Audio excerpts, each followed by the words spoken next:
Hello, and welcome to our 8th edition of Mexico City International Model United Nations. My name is Franco Romero, and I will be your host. And I am coming to you live here in Mexico City. And I'm so excited to be here today. MIMUN is always my favorite time of the year. And I have been looking forward to this day. I even have my own MIMUN.MX t-shirt. But this is not the MIMUN that I wanted. It is not the MIMUN many of you wanted. And do you want to know why? Because MIMUN is all about you and all of us getting together and having a great time, inspiring each other, sharing ideas, motivating each other, rising each other up. MIMUN is an incredible moment that happens every year and where we all get together. But here we are. We are here together digitally. We're coming together in new ways. And that's what MIMUN is ultimately all about. It's definitely a unique MIMUN, and this one is going to be one of the most exciting conferences we have ever done. So I want to welcome you. I want to welcome you to the 8th edition of the Mexico City International Model United Nations. We have a great event lined up for the coming days, involving delegates from over 4 countries and 50 plus staffers. I want to say thank you to all of you.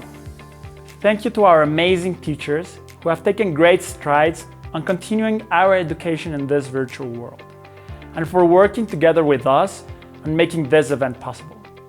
Thank you to our incredible staff for putting all of the hours of hard work and for reimagining how MIMUN will work. And thank you to all of you delegates for remaining curious and for allowing yourselves to think of how we can solve and fix these problems of our world.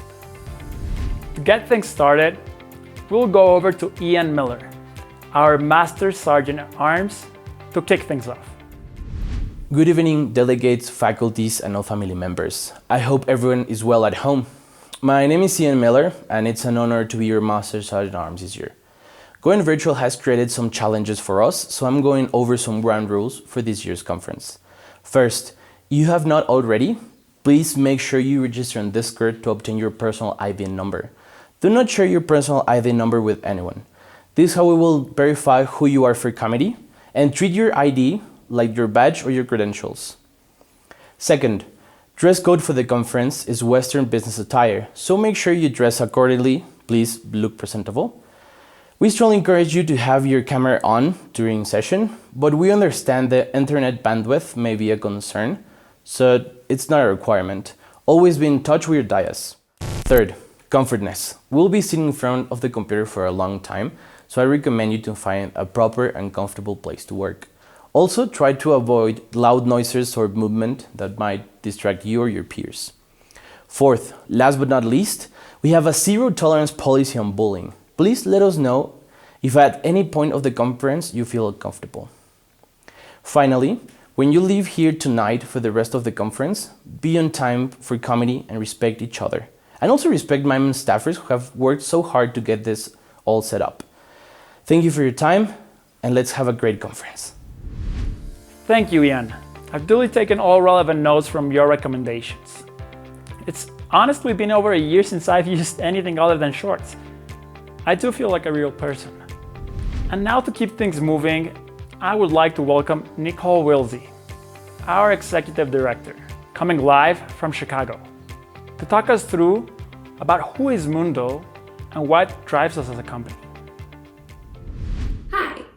For those of you who don't know me, my name is Nicole Wilsey, and I'm the Executive Director for the Model United Nations Development Organization, or MUNDO, the parent organization to MIMUN, as well as MIMUN's sister conference in Chicago, Simon.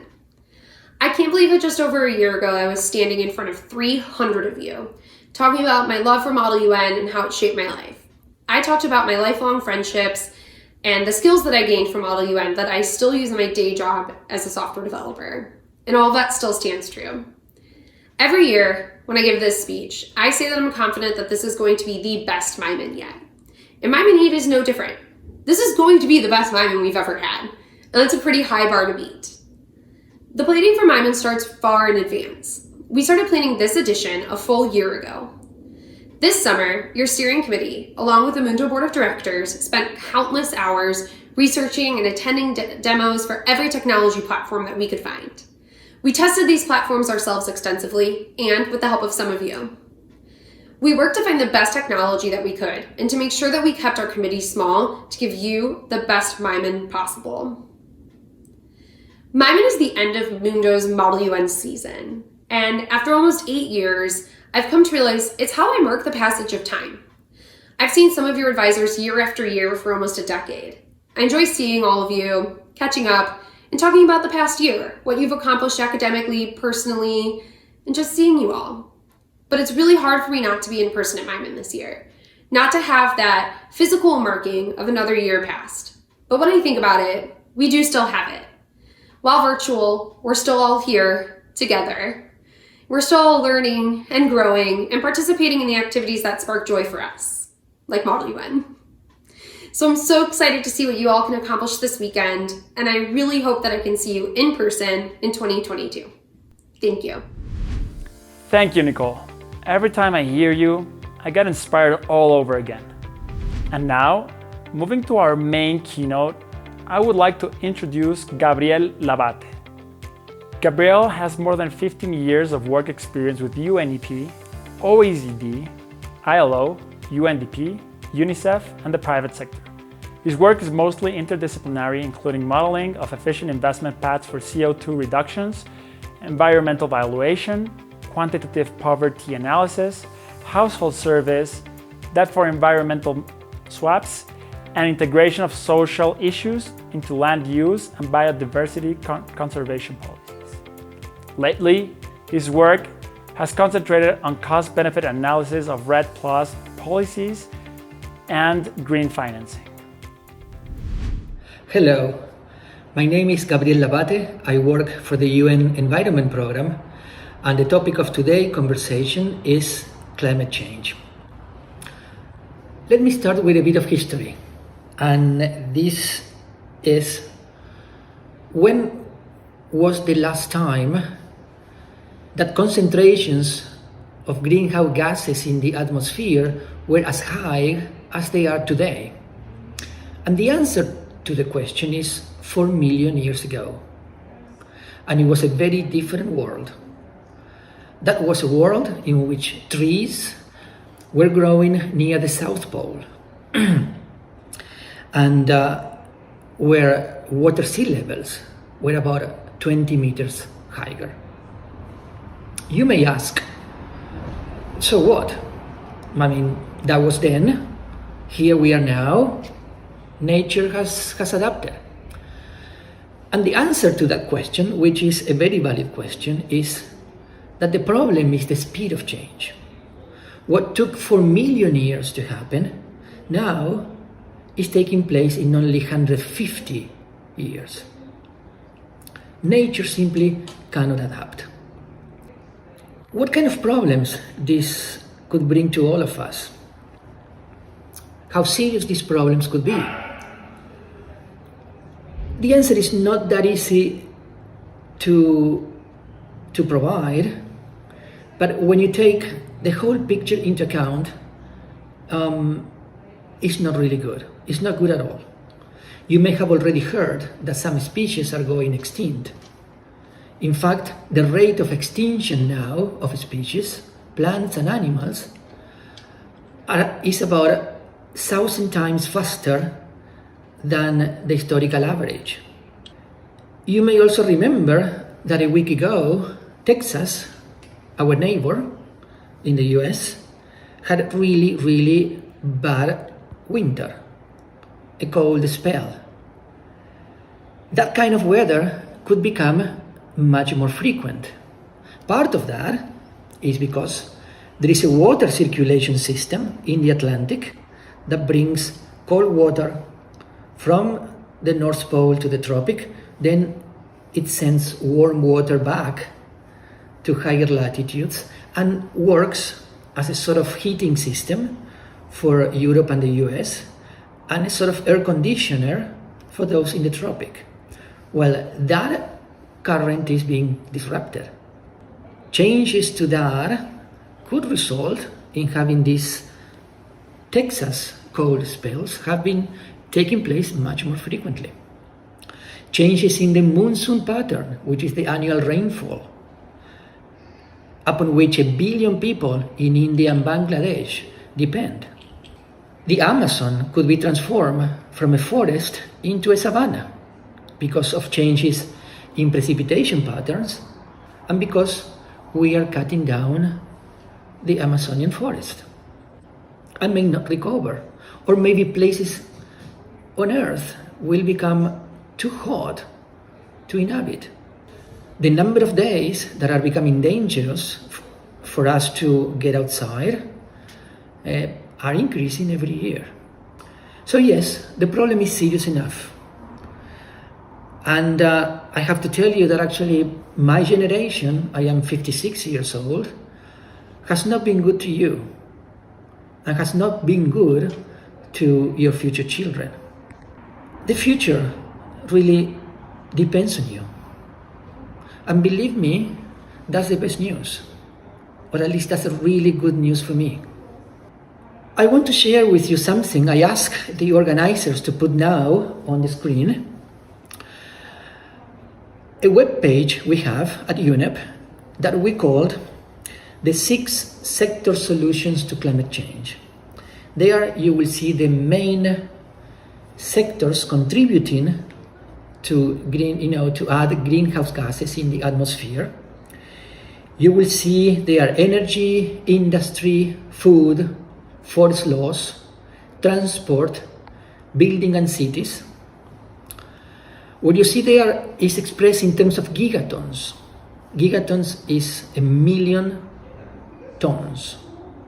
For you to compare, Mexico emits half a gigaton of greenhouse gases to the atmosphere. The United States emits about 6. Forest, the loss of forests, because we cut them down, because we degrade forest, emits 5.3 gigaton.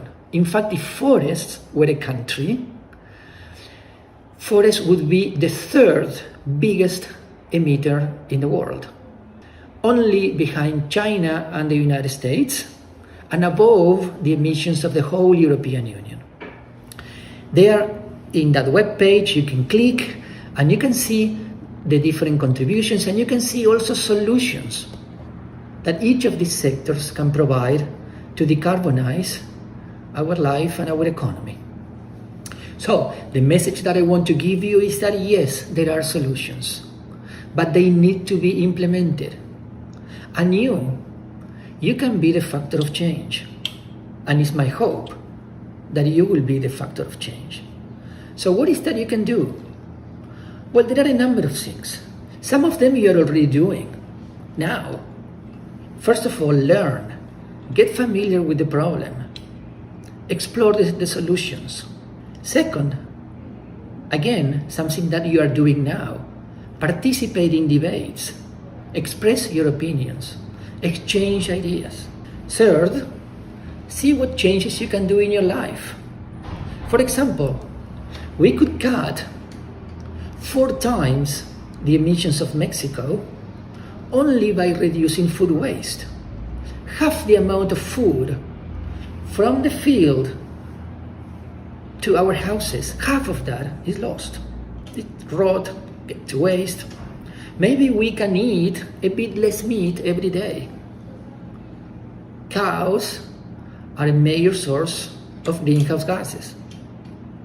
Join existing efforts. There could be organizations nearby that are working on issues that you are interested in. Perhaps the conservation of a forest, perhaps helping neighbors to insulate houses much better. Remember, you will soon vote. So you will have a say in what the government should or shouldn't do. So check political platforms. See which one of them they are closer to your beliefs. Talk to your friends, talk to your family. Bring others into this effort. We need everybody. Thanks for this invitation. It has been a real pleasure talking to you, even at a distance. Keep up the good work. And my best saludos, México lindo y querido. Goodbye. Thanks, Gabriel. It is imperative that we all become agents of change and remain vigilant and aware of the dangers posed to our environment. It is up to all of us to form part of this solution, which is why we have designed this conference to place you in ground zero and together move forward with actionable solutions that will create real impact for billions of people. And now, to the moment we have all been waiting for. I am proud to introduce to you all your Secretary General, Benjamin Curley. Thank you, Franco, and thanks to Nicole, Ian, and especially Gabriel Lavate. Dear delegates, faculty advisors, staff, parents, dear MIMUN, this would normally be the moment I'd get on stage and look over at the stunning view of a ballroom full with smartly dressed people. I'd say, "Welcome, MIMUN," and I'd get a giant roar back. I get goosebumps every time. I cannot see you, I cannot hear you, but I can feel you. I can feel your excitement because you have all been preparing in outstanding fashion for an activity you truly enjoy. I can feel you may also be nervous because it's normal to be nervous. But no worries, you just need to remember 2 simple rules. Have fun and be on policy. MIMUN is all about realism because we want to help you understand how the world actually works so that you can make an actual change in it. I also can feel that it will be an amazing conference because we all put so much effort, passion, and intelligence in its making. This year more than ever, as the natural uncertainty brought by the ongoing pandemic made us innovate and adapt. It was quite a tricky year, you have no idea. But we are pulling it off thanks to brilliant and hardworking staff and to an unbelievable steering committee. Now, regarding substance, as you know, we picked a fundamental issue. It is fundamental because life on our planet as we know it depends on our capacity to revert human-induced climate change. Mr. Lavate has already enlightened us about the problem of global nature, as author Yuval Noah Harari would describe it. I have the feeling we will advance greatly in the right direction because you will learn the political underlying reasons that make it so difficult to solve, in spite of it being so critical. And it really is critical. So, on your marks, get set, go.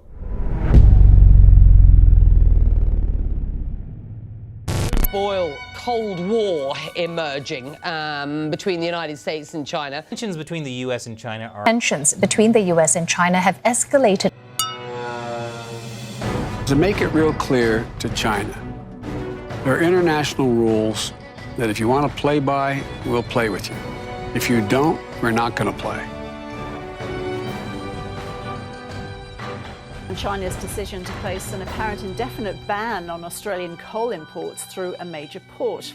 It is of great concern that China has taken this action, and it is an action that comes on top of an accumulation of other actions. India and China refuse to recognize each other's claims on mountains and passes stretching 500 miles along the Himalayas. There have been battles and skirmishes numerous times.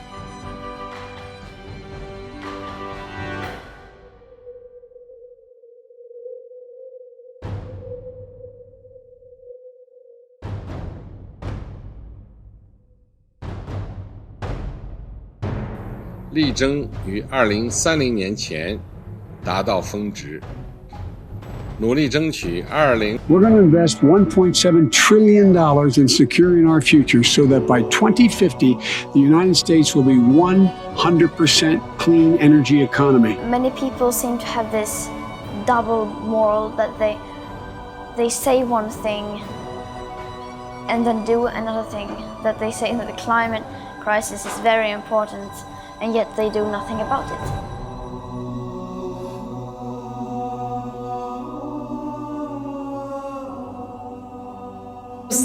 We, as industrialized countries, are also on the front line. We need to do something to minimize our carbon footprint, to stop climate change and reverse the rise in temperature. If we push for climate protections, it will cost money, but this money is well spent. If we ignore it, I think it will cost us more money. That's the truth.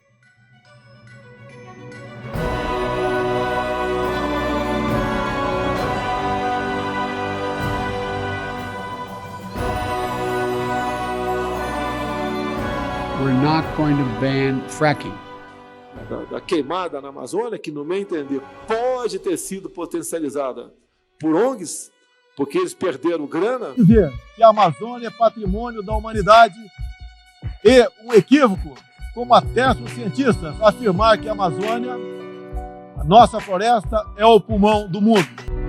Humanity is now standing at a crossroads. We must now decide which path we want to take. We are stronger than any wall. Time is running out.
O território que é sagrado para nós.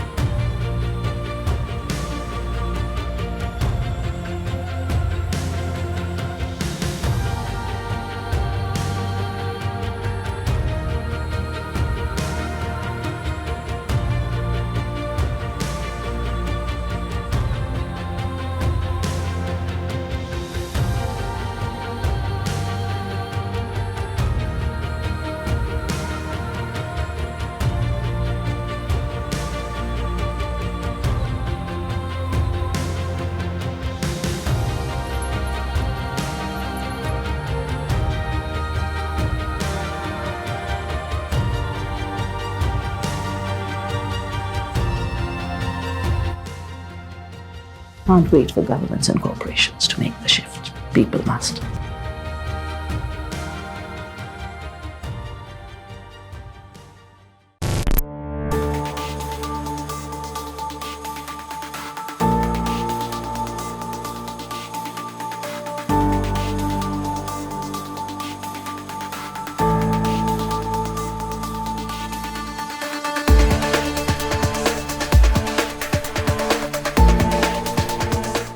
Hello and good evening, delegates. Welcome to Telemundo, the most objective, reliable, fact-checked, non-partisan, and impartial source of information in the world. We hope you are safe from wherever you're watching this broadcast. I am your host, Mario Hilario, and welcome to your nightly news.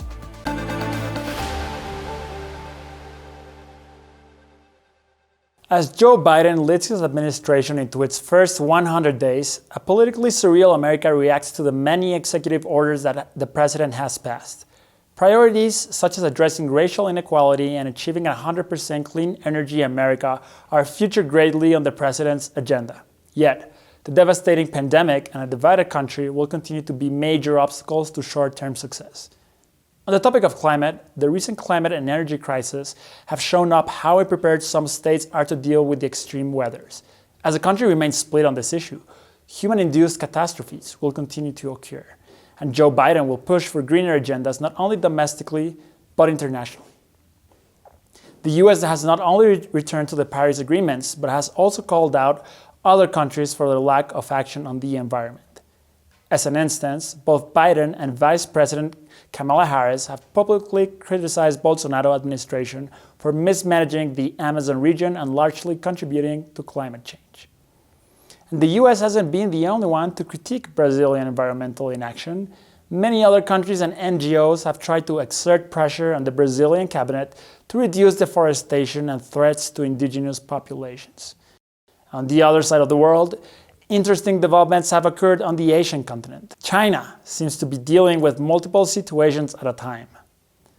Towards Southeast Asia and the Pacific, tensions with Australia are at a historic high, as political tit-for-tat has evolved since mid-2020 and has strained both economic and diplomatic relations on what is now deemed by some experts as the Australian trade war.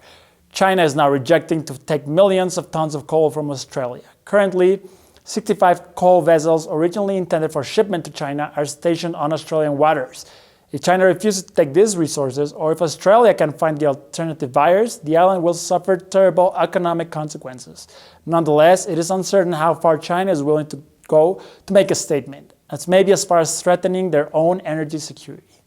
To the west of the country, the state of affairs with India regarding the border disputes in the Great Kashmir region is uncertain. Both countries have agreed to a mutual de-escalation of the conflict, which is a great step moving forward towards peace. But this agreement was made on a very small selection of the border, and worries remain on how a single misunderstanding could spark conflict between both nations. Members of a village in the India side of the border are dealing with severe cases of water poisoning. The sources of contamination of communal water basins is still uncertain, but the Modi cabinet will have to react quickly to safeguard the water security of their communities. Managing this situation properly is crucial for political stability of Modi, which has been at risk for months with the massive farmers' protests nationwide. In Europe, Germany leads the way for a sustainable European Union, as the Merkel-led coalition has continued to increase commitments to renewable energies.